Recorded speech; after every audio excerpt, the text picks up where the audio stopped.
Hello, नमस्कार sir. नमस्कार.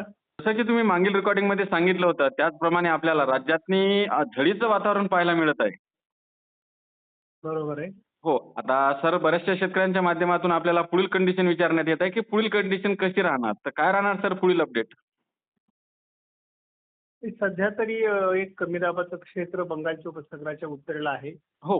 ओरिसा, पश्चिम बंगाल किंवा छत्तीसगड या मार्गे ते मध्य प्रदेशकडे सरकण्याची शक्यता आहे. हां, हां, हां. दरम्यान अरबी समुद्रातून वारे या बाजूने खेचले गेल्यामुळे महाराष्ट्रामध्ये हां. वाऱ्याचा वेग वाढलेला आहे. हो. त्यामुळे शेतकऱ्यांना खूप वाऱ्यांचा वेग जाणवतोय. बरोबर सर. काही भागामध्ये रिमझिम पाऊस आहे किंवा झडीचं वातावरण आहे, तर काही ठिकाणी कोरडं वातावरण आहे. हो, हो. बरोबर. सह्याद्रीच्या पर्वत रांगांवर म्हणजे घाटमाथ्यावर आणि कोकणात पाऊस जोरदार चालू आहे. हां, हां. त्यामुळे या ठिकाणचे मोकळे होणारे ढग हो. हे सह्याद्री पर्वतरांगांना ओलांडून हं. पर्जन्यछायेच्या प्रदेशातून मराठवाडा, विदर्भाकडे झेप घेत आहे. हो. त्यामुळे एकूणच परिस्थिती ही सर्वत्र सारखी नाही महाराष्ट्रामध्ये. नाही, बरोबर. तर कोकण आणि घाटमाथ्यावर जोरदार मान्सून सरी बरसत आहेत. हो. उर्वरित महाराष्ट्रात रिमझिमचा जसं जसं आपण अ, पूर्वेला जाऊ तसं तसं महाराष्ट्राच्या हो. पाऊस कमी कमी होत जातोय. मात्र पुन्हा एकदा हं. जसा मराठवाडा ओलांडल्यानंतर विदर्भात चांगला पाऊस होतोय. हो, बरोबर. तर जुलै महिन्याचं एक वैशिष्ट्य असं असतं की कोकण आणि पूर्व विदर्भ हां, हां. असंच पावसाळी वातावरण असतं. हां, हां. तर मग हा एक पॅटर्न असतो प्रत्येक जुलै महिन्याचा आणि तो त्या पॅटर्ननुसार पाऊस पडतोय. हो. तो आता मान्सून जवळपास भारतभर पोहोचण्याच्या स्थितीमध्ये आहे. बरोबर. त्यामुळे आता आपल्याला एकूण जर बघितलं तर महाराष्ट्रामध्ये 71% पाऊस आपल्याला आतापर्यंत नोंद झालेली आहे. हां, हां, हां. बऱ्याच ठिकाणी विदर्भ झालं, कोकण झालं किंवा बऱ्याच ठिकाणी भाग बदलत हो. पेरण्यांना योग्य असा पाऊस झालेला आहे, परंतु तो सर्वत्र नाहीये. बरोबर. बरेच भाग सुटलेले आहे. हो. तर शेतकऱ्यांच्या मनाचा प्रश्न असतो, मग आमच्या भागात पाऊस कधी येईल? हो, बरोबर. तर त्याच्या प्रश्नाचं उत्तर एवढंच आहे की हा कमी दाब जर महाराष्ट्राकडे आला हं. तर थोडं पश्चिम विदर्भ, उत्तर मराठवाडा आणि उत्तर महाराष्ट्र, हं. नाशिक, अहिल्यानगर पश्चिम जाईल. हो. कोकण आणि घाटमाथ्यावरच पावसातून राहण्याची शक्यता आहे. हां, हां, हां. थोडं पश्चिम महाराष्ट्र आणि दक्षिण मराठवाडा या भागात पाऊस कमी राहील हो. असाच आतापर्यंतचा अंदाज आहे. बरोबर. मात्र त्यामुळे सर साधारणपणे हो. एक 9 तारखेपर्यंत चांगला पाऊस राहील असा अंदाज आहे बऱ्याच भागात. हो, हो, हो. मात्र सर काही चॅनलच्या माध्यमातून तर असं सुद्धा सांगण्यात येत आहे, की 8 तारखेपर्यंत अतिवृष्टी बऱ्याचशा भागात राहणार आहे. त्या अतिवृष्टी आपण देखील सांगितली होती, परंतु नंतर आपण ते अंदाज मागे घेतले. हां, हां, हां. त्याचं मुख्य कारण असं आहे की मॉडेल जरी अतिवृष्टीसारखं दाखवत असतं वातावरण, हो. तर प्रत्यक्षात मात्र तिथे अतिवृष्टी होत नाही. नाही, बरोबर. कारण आपल्याकडे आतापर्यंत काही महाराष्ट्रात कुठे अतिवृष्टी झाल्याच्या नोंदी दिसत नाहीये.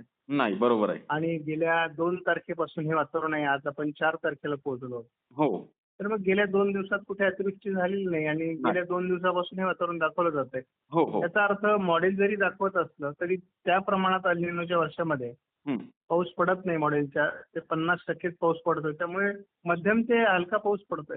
हो, बरोबर. मात्र सर हे जे काही पुढील 2 ते 4 दिवस आहेत, हे कोणकोणत्या जिल्ह्यामध्ये पाऊस सक्रिय राहणार आहे? तेच आता कमी दाबाचा प्रभाव असल्यामुळे जवळपास विदर्भातल्या सगळ्या जिल्ह्यांमध्ये पाऊस होऊ शकतो. हां.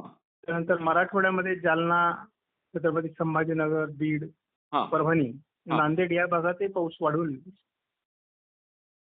हां. त्यानंतर आपला अंदाज आहे की घाटमाथ्यावर जे आहेत कोकणातले सगळे 5 जिल्हे हो. याही ठिकाणी जोरदार पाऊस राहील. हां, हां. त्यानंतर लगतचे जे जिल्हे आहेत नाशिक, पुणे, सातारा, सांगली, कोल्हापूर हो. या भागाच्या पश्चिमी भागात देखील जोरदार पाऊस राहण्याची शक्यता आहे. हो. पण या पाठोपाठ नाशिक जिल्ह्याला बऱ्यापैकी कव्हर केले जाईल. हो. नंदुरबार, धुळ्यामध्ये तसा पाऊस कमी आहे, परंतु या 2-3 दिवसामध्ये हां. म्हणजे 7, 8, 9 तारखेपर्यंत चांगला पाऊस उत्तर महाराष्ट्रातल्या सर्वच जिल्ह्यांमध्ये होईल असं दिसतंय. हां, हां, हां, हां. त्यामुळे बाकी दक्षिणेकडचे जे जिल्हे आहेत, मग हो. पुणे पूर्व, सातारा पूर्व, हं. अहिल्यानगरचा बराच भाग, बीडचा दक्षिणी भाग हो. किंवा लातूर, धाराशिव, सोलापूर, हां. सांगली या जिल्ह्यांमध्ये पावसाचं प्रमाण तसं सर्वसाधारण राहील. कुठेतरी विखुरलेल्या स्वरूपात पाऊस होईल असं दिसतंय. हां, हां, हां. मात्र सर आपण जर मॉडेल पाहायला गेलो तर आपल्याला एक भुवनेश्वरच्या दरम्यान एक चक्राकार स्थिती दिसत आहे. बरोबर. तर त्याची कंडिशन कशी राहणार? म्हणजे कोणत्या भागातनी जास्त जाण्याची शक्यता आहे? म्हणजे कोणत्या भागामध्ये जाऊ शकतो ते? ती सुरुवातच त्यांनी केली होती, हो. की भुवनेश्वरच्या दरम्यान जी चक्राकार स्थिती आहे, ती ओरिसा, छत्तीसगड आणि मध्य प्रदेश अशी सरकणार आहे. हां, हां, हां, हां. तर महाराष्ट्रावर डायरेक्ट काहीही परिणाम होणार नाही. हो. परंतु ती जशी पुढे येईल तसं एक अ, छत्रपती संभाजीनगर आणि नाशिकच्या दरम्यान एक नवीन चक्राकार स्थिती तयार होईल हो, हो. आणि ती जवळपास अरबी समुद्रात म्हणजे नाशिकच्या किनारपट्टी भागात किंवा पालघरपर्यंत हो. सक्रिय होणार आहे हां. आणि ती अरबी समुद्रात सरकून पुन्हा एकदा महाराष्ट्रावर येणार आहे हो. आणि त्या दरम्यान म्हणजे आपल्याला अगदी 8-9 तारखेपर्यंत हं. उत्तर महाराष्ट्रातील काही भागामध्ये हां. किंवा अगदी अहिल्यानगरचा पश्चिमी भाग, छत्रपती संभाजीनगरचा पश्चिमी भाग, नाशिक हो. या विभागात, त्याचबरोबर पालघर, ठाणे आणि मुंबई, हां. रायगडपर्यंत याचा प्रभाव राहणार आहे. पुण्याच्या पश्चिमी भागातही प्रभाव राहील. हो. मात्र सर अतिवृष्टी वगैरे काही पाहायला मिळेल का आपल्याला 8 तारखेपर्यंत? एखाद्या ठिकाणी असं वातावरण तयार होऊ शकतं कारण कमी दाब जेव्हा पुढे सरकतो हो. तेव्हा इंटेन्सिटी काही ठिकाणी त्याची तयार होते आणि एखाद दुसऱ्या ठिकाणी होऊ शकतं असं वातावरण. हां, हां, हां, हां. मात्र सर बऱ्याचशा शेतकऱ्यांच्या पण फार माध्यमातून मोठ्या प्रमाणात नसेल त्याचं. हो, हो. बरोबर. मात्र सर बऱ्याचशा शेतकऱ्यांच्या माध्यमातून आपल्याला विचारण्यात येत आहे, की सरांचं मेन चॅनल कोणतं आहे? तर तुमच्या मेन चॅनलविषयी शेतकऱ्यांना सांगा सर तुम्ही. आपलं शेती माझी प्रयोगशाळा हा मुख्य चॅनल आहे आणि त्या चॅनलवर आपण सकाळ संध्याकाळ देत असतो. हो. तर त्याचा लाभ शेतकऱ्यांनी घेतला पाहिजे. हो, बरोबर.